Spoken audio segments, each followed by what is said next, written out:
Dear students, this is my 10th online class. Today we are discussing about development of Islam in India.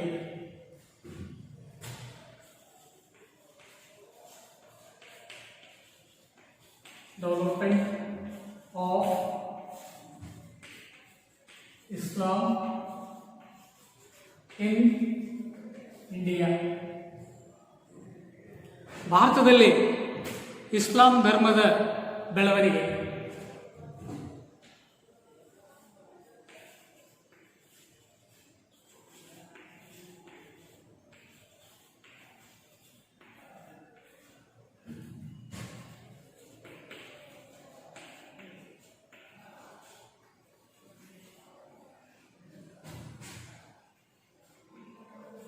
ಭಾರತದಲ್ಲಿ ಇಸ್ಲಾಂ ಧರ್ಮದ ಬೆಳವಣಿಗೆ. ಇವತ್ತು ಇದ್ರ ಬಗ್ಗೆ ನಾವು ಚರ್ಚೆ ಮಾಡ್ತಾ ಇದ್ದೇವೆ. ಭಾರತದಲ್ಲಿ ಇಸ್ಲಾಂ ಧರ್ಮವು ಹಿಂದೂ ದೊರೆಗಳ ಒಂದು ಪ್ರೋತ್ಸಾಹದಿಂದ ಶಾಂತಿಯುತವಾಗಿ ಭಾರತಕ್ಕೆ ಆಗಮಿಸಿತು. ಪಶ್ಚಿಮ ಕರಾವಳಿಯ ಉತ್ತರ ಭಾಗದ ಬಲ್ಲಾರರು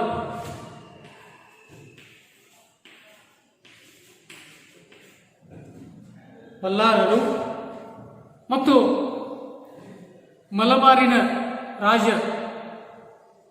ಜಾಮೋರಿನ್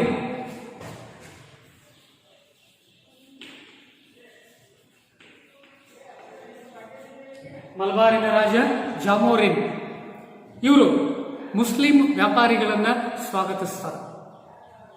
ಅವರಿಗೆ ಅನ್ಹಿಲೇರಿ, ಕಲ್ಲಿಕೋಟೆ, ಕ್ವಿಲಾನ್ ಈ ಸ್ಥಳಗಳಲ್ಲಿ ನೆಲೆಸಲಿಕ್ಕೆ ಅವಕಾಶವನ್ನು ನೀಡ್ತಾರೆ. Dear students, in India Islam arrived peacefully with the encouragement of Hindu rulers on the western coast. Ballara dynasty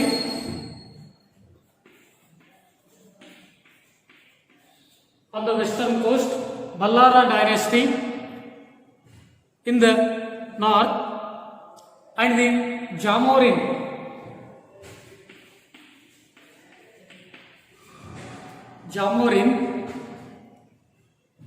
of the Malabar coast welcomed Muslim traders. They were allowed to settle in places like Anhilara, Kallikot and Quilab. They were free to build mosques and practice their religion. No restrictions were imposed. ವಿದ್ಯಾರ್ಥಿಗಳೇ, Arab ಮತ್ತು Persian ವಲಸೆಗಾರರು ಕರಾವಳಿ ಉದ್ದಕ್ಕೂ ನೆಲೆಸ್ತಾರೆ ಮತ್ತು ಅಲ್ಲಿರುವಂಥ ಮುಸ್ಲಿಮೇತರ ಮಹಿಳೆಯರನ್ನ ವಿವಾಹ ಆಗ್ತಾರ. ಇದರಿಂದ ಕೊಂಕಣ ಪ್ರದೇಶದಲ್ಲಿ ನಾಟಿಯಾ ಸಮುದಾಯ ಉಗಮವಾಗ್ತದೆ.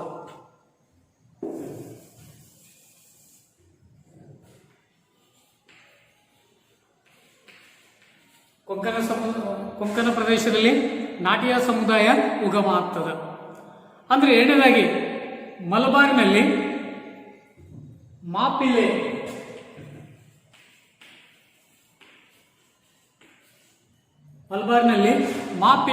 ಸಮುದಾಯ ಉಗಮ ಆಗ್ತದೆ. ನಂತರ ಮೂರನೇದಾಗಿ ತಮಿಳುನಾಡಿನ ಪೂರ್ವ ಕರಾವಳಿಯಲ್ಲಿ ಲಬ್ಬೆ ಮುಸ್ಲಿಮರ ಸಮುದಾಯ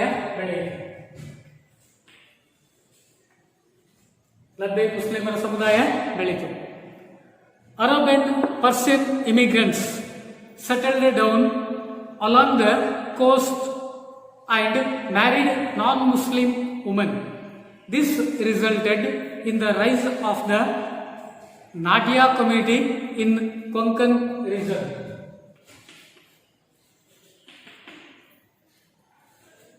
Nadia community in the Konkan region and the rise of the Mapilla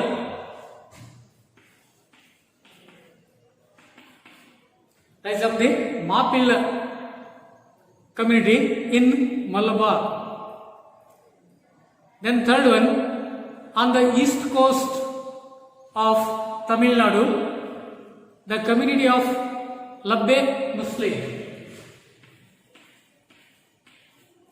Labbe Muslim group. ವಿದ್ಯಾರ್ಥಿಗಳೇ, ಇಲ್ಲಿ ಮುಖ್ಯವಾಗಿ 3 ಪ್ರಶ್ನೆಗಳು ತಮಗೆ ಬರುವಂತಹ ಸಾಧ್ಯತೆಗಳು ಹೆಚ್ಚಾಗಿವೆ. ಅದರಲ್ಲಿ ಫಸ್ಟ್ ಒಂದು, ಹೂ ಆರ್ ದ ನಾಟಿಯಾ? ನಾಟಿಯಾ ಎಂದರೆ ಯಾರು ಅನ್ನುವಂಥದ್ದು. Natiya community is the progeny of marriage between Konkan women and Muslim traders. ಈ ರೀತಿಯಾದಂತಹ ಉತ್ತರವನ್ನ ತಾವು ಬರೀಬೇಕಾಗ್ತದೆ. ಇನ್ನು ಅದೇ ರೀತಿ ಒಳಗೆ ಇನ್ನು ಎರಡನೇ ಪ್ರಶ್ನೆ ಅಂತಂದ್ರೆ, who are the Mappila? Mappila is a community which organized from the marriage of Muslim traders with women of the Malabar coast. Then third question is, who are the Labbes? Labbes are the progeny of Tamil women and Arabs. ಈ ರೀತಿ ಒಳಗೆ 3 ಪ್ರಶ್ನೆಗಳಿಗೆ ತಾವು ಉತ್ತರಗಳನ್ನು ಬರೀಬೇಕಾಗ್ತದೆ. Then 13 ಮತ್ತು 14ನೇ ಶತಮಾನದಲ್ಲಿ ಪಂಜಾಬ್, ಕಾಶ್ಮೀರ್, ದಕ್ಕನ್, ಪೂರ್ವ ಮತ್ತು ಪಶ್ಚಿಮ ಭಾರತದಲ್ಲಿ ಹಲವಾರು ಧರ್ಮ ಪ್ರಚಾರಕರು ಸಕ್ರಿಯ ಆಗಿದ್ರು. ರಾಜ್ಯ ಶಕ್ತಿಯ ಒಂದು ಬೆಂಬಲ ಇಲ್ಲದರೆ ಇವರು ಇಸ್ಲಾಂ ಧರ್ಮದ ಸಂದೇಶವನ್ನ ಸಂಪೂರ್ಣವಾಗಿ ಪ್ರೀತಿಯ ಮಾರ್ಗದಿಂದ ಮಾಡ್ತಾರ. ಖಡ್ಗದ ಬಲ ಪ್ರಯೋಗದಿಂದ ಮತಾಂತರ ಸಾಧ್ಯ ಆದರೂ ಅದು ದ್ವೇಷವನ್ನ ನಿರ್ಮಾಣ ಮಾಡಿತು. In the 13th and 14th centuries, several missionaries were active in the Punjab, Kashmir, the Deccan, eastern and western India. They propagated the message of Islam in totally loving way. The conversion of the sword by force, however, produced by haters. ಇನ್ನು ಸೈದ್ಧಾಂತಿಕವಾಗಿ Islamic ತತ್ವಾದರ್ಶದ ಪ್ರಕಾರ ಇಸ್ಲಾಮಿ ಆಡಳಿತದಲ್ಲಿ ಮುಸ್ಲಿಮೇತರ ಮುಂದೆ 3 ಆಯ್ಕೆಗಳಿದ್ದು. ಅದರಲ್ಲಿ ಮೊದಲನೇದು ಇಸ್ಲಾಂ ಧರ್ಮವನ್ನ ಸ್ವೀಕರಿಸಿ Muslim ಆಡಳಿತವನ್ನ ಒಪ್ಪಿಕೊಳ್ಳುವಂಥದ್ದು. ಇನ್ನು ಎರಡನೇದಾಗಿ ಜಜಿಯಾ ಅಥವಾ ಕರಾಜ್.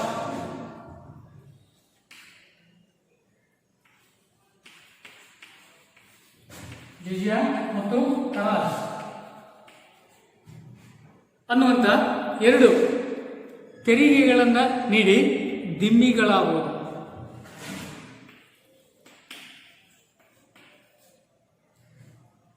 ತೆರಿಗೆಗಳನ್ನು ನೀಡಿ ದಿಮ್ಮಿಗಳಾಗುವುದು. ಇನ್ನು ಮೂರನೇದಾಗಿ ಹೋರಾಟ ಮಾಡುವಂಥದ್ದು. ಇವು Muslim ಏತರರ ಮುಂದಿರುವಂತಹ 3 ಆಯ್ಕೆಗಳಾಗಿದ್ದವು. ಥೆರೋಟಿಕಲಿ, according to Islamic doctrine, 3 options were open to non-Muslims under Islamic rule. The first one is to embrace Islam and accept Muslim rule. Then second one, become dhimmis and pay jizya and karaz.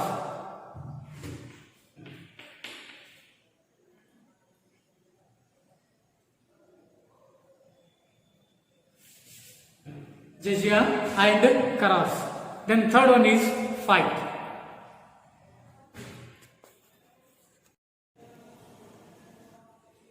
ಇನ್ನು ದೀರ್ಘಾವಧಿಯ Muslim ಆಡಳಿತ ಇದ್ರೂ ಸಾಕಷ್ಟು ಜನ ಹಿಂದೂಗಳಾಗಿಯೇ ಉಳಿದು. ಇದಕ್ಕೆ ಮುಖ್ಯ ಕಾರಣಗಳಂದ್ರೆ ರಾಜ್ಯದ ಆಡಳಿತ, ಸೈನ್ಯ, ವ್ಯಾಪಾರ ಮತ್ತು ವ್ಯವಹಾರಗಳು ಇವು ಹಿಂದೂಗಳ ಪ್ರತ್ಯಕ್ಷ ಮತ್ತು ಪರೋಕ್ಷ ಸಹಕಾರವನ್ನು ಅವಲಂಬಿಸಿದ್ದು. ಇದರಿಂದ ಜನರ ಬೆಂಬಲವನ್ನು ಪಡೆಯದಂಥ ಜಜಿಯಾ ತೆರಿಗೆಯನ್ನು ಕೆಲವು ಸಲ ವಿಧಿಸ್ತಾ ಇದ್ರು, ಇನ್ನು ಕೆಲವು ಸಲ ವಿಧಿಸ್ತಾ ಇರಲಿಲ್ಲ. Despite the long standing Muslim rule, many people remained Hindus. The main reasons for the army, state administration, trade and commerce all depended on the direct and indirect support of the Hindus. Because of this, jizya did not get the support of the people and sometimes the tax was levied. ಇಲ್ಲಿ ಪ್ರಮುಖವಾದಂಥ ಒಂದು ಇನ್ನೊಂದು ಸಂಗತಿ ಅಂತಂದ್ರೆ ಇಸ್ಲಾಂ ಧರ್ಮ ಭಾರತೀಕರಣಗೊಂಡು ಕೆಲ ವಿಶಿಷ್ಟ ಲಕ್ಷಣಗಳನ್ನು ಅದು ಮೈಗೂಡಿಸಿಕೊಳ್ತದೆ. The important point is that Islam was Indianised and it acquired some distinctive characteristics in India. ನಂತರ ಕಲೆ, ವಾಸ್ತುಶಿಲ್ಪ, ತತ್ವಜ್ಞಾನ, ವೈದ್ಯಕೀಯ ಮುಂತಾದ ವಿಷಯಗಳಲ್ಲಿ ಕೊಡು ತೆಗೆದುಕೊಳ್ಳುವಿಕೆಗಳು ನಡೀತವು. ಇದರಿಂದ ನಿಧಾನವಾಗಿ ಸಮ್ಮಿಶ್ರ ಸಂಸ್ಕೃತಿಯ ಬೆಳೆಯಲು ಪ್ರಾರಂಭ ಆಗ್ತೈತಿ. Give take took place in the fields of art, architecture, philosophy and medicine.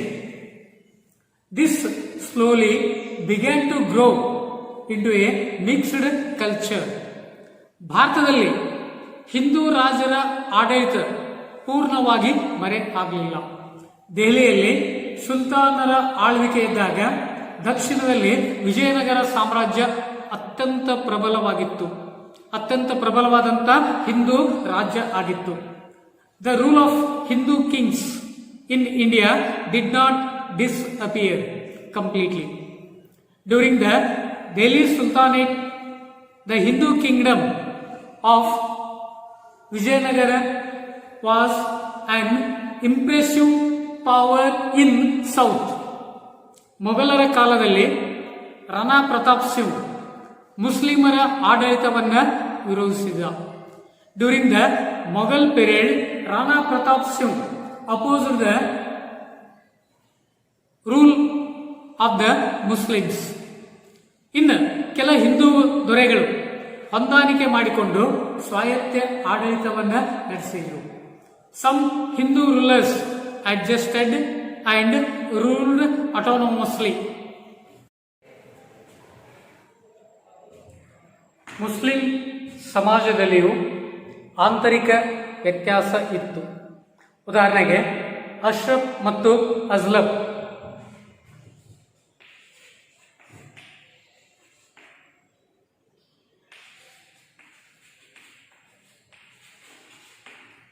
ಮತ್ತು ಅಜ್ಲಫ್ ಅನ್ನುವಂಥ ಎರಡು ಪಂಗಡಗಳಿವೆ.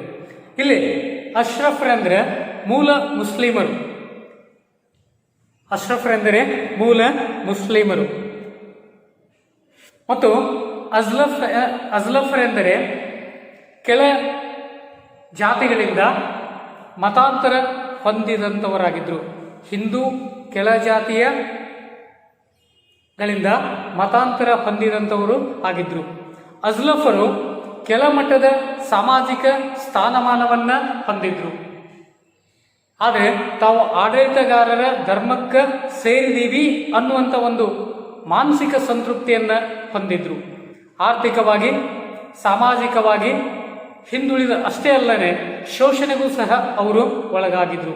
ಇನ್ Muslim society itself there was internal differentiation. For example, Ashraf and Azlaf.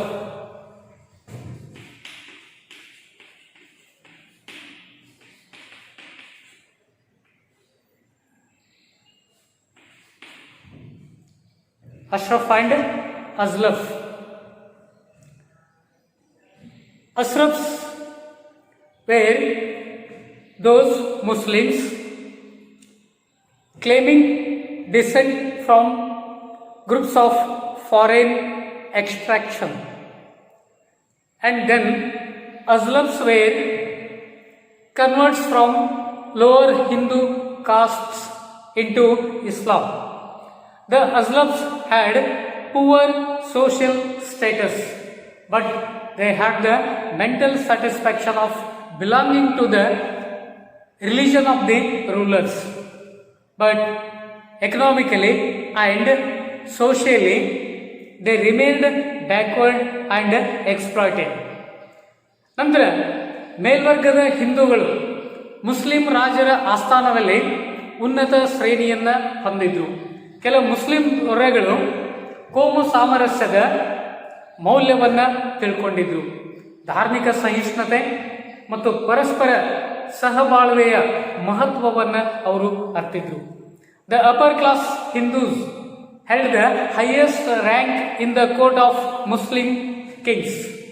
Some Muslim rulers were aware of the value of communal harmony and realized the importance of inter-community tolerance and mutual cooperation. Okay, thank you, one and all.